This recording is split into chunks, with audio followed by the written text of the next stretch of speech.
Have you ever thought about how the randomness of dice is the core game mechanic upon which almost all other mechanisms in D&D are built on top of?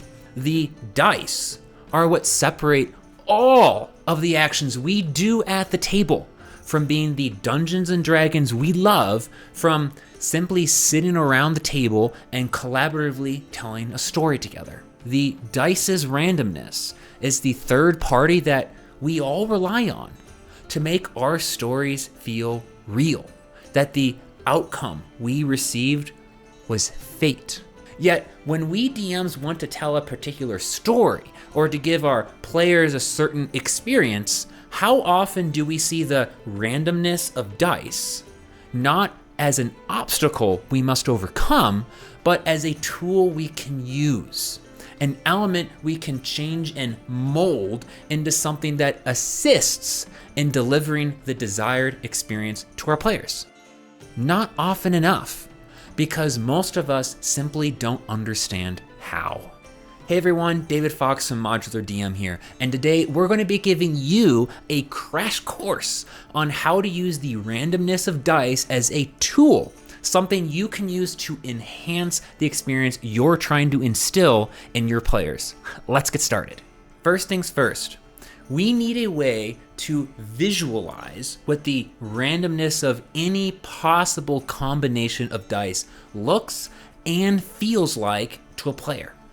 And to do so, we're going to be utilizing two different graphs you probably saw back in your high school stats course, but this time it'll be a lot more fun. The first graph is something we call a PDF, or a probability density function. You've seen them all the time. They look like this. It illustrates how often a specific result will appear. In this case, we're looking at how often each number on a D20 is going to be rolled. 5% for every single number. But as DMs, we commonly want to know not just what the chance of a single number showing up is, but the chance you'll get at least a certain number is, like getting a 17 or higher total. We could accomplish this by adding up the percentages for rolling a 17, 18, 19, and a 20.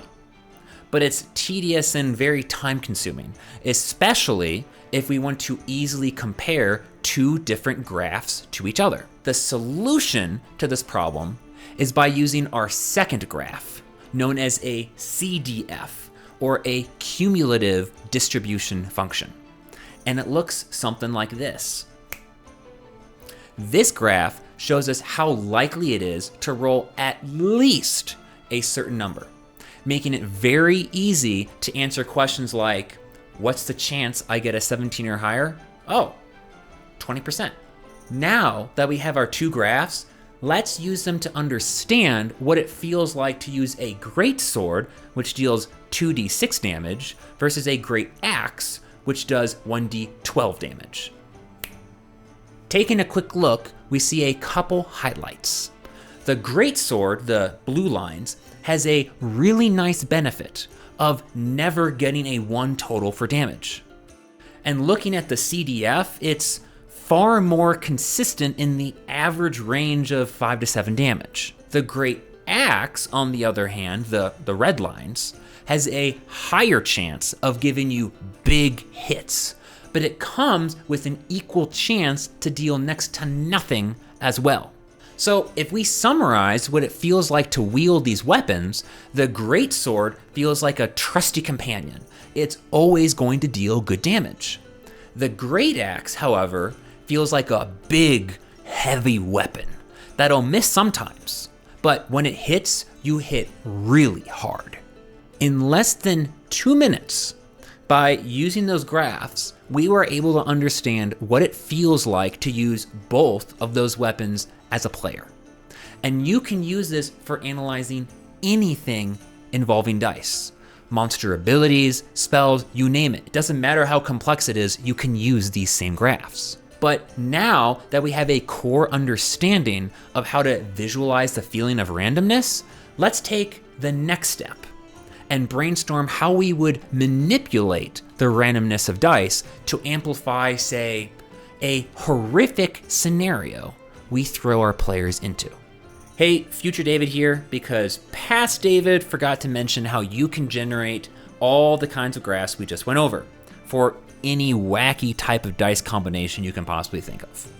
Now, I'm over here on anydice.com, my tool of choice, because it's free, it's simple to generate graphs in, you can share everything you come up with, and thousands of people use it.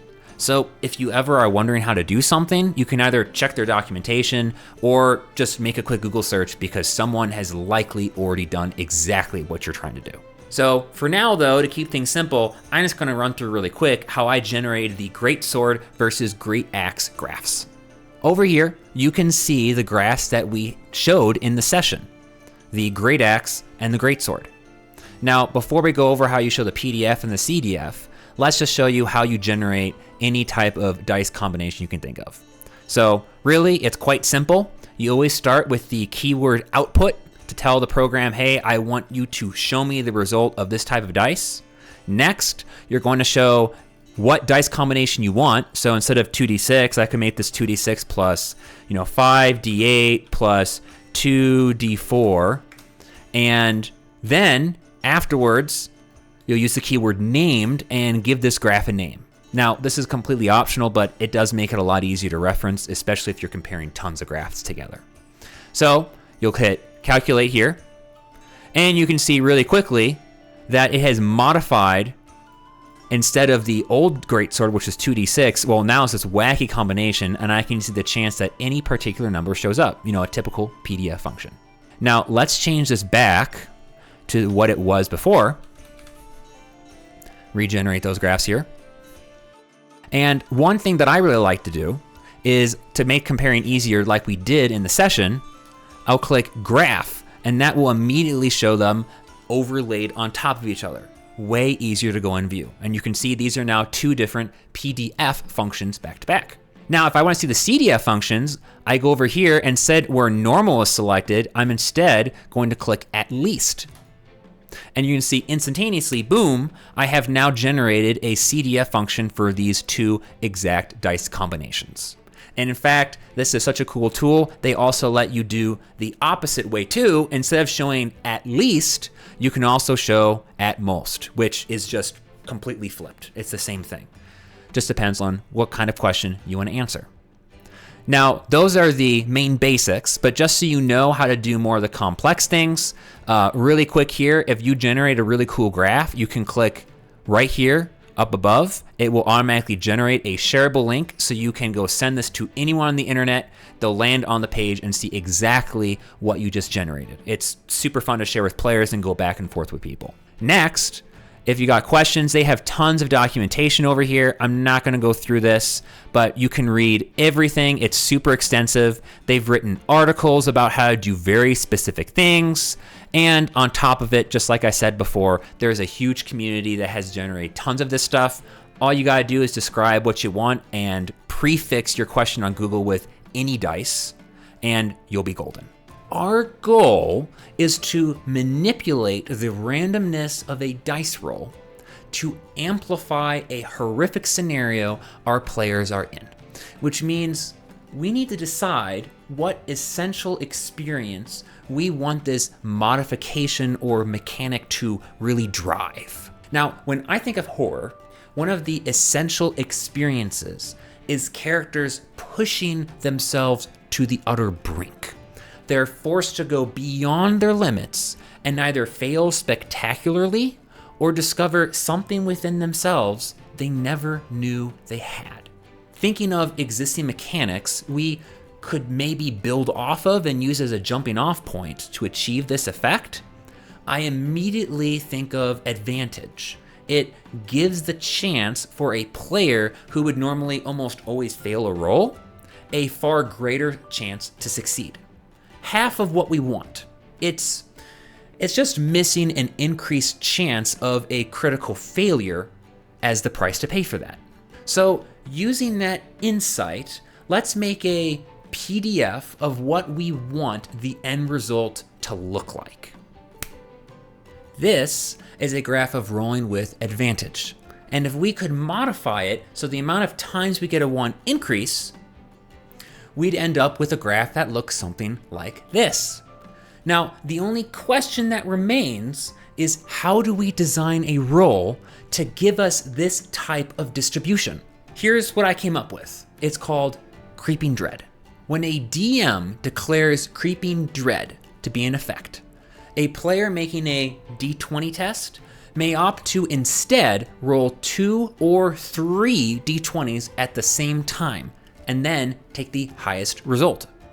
But here's the twist. Normally, when you roll a d20, you only critically fail if you roll a 1.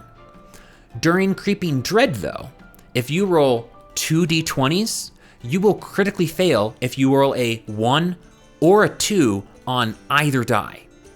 And if you elect to roll 3 d20s, you'll critically fail if you roll a 1, 2, or a 3 on any of the dice.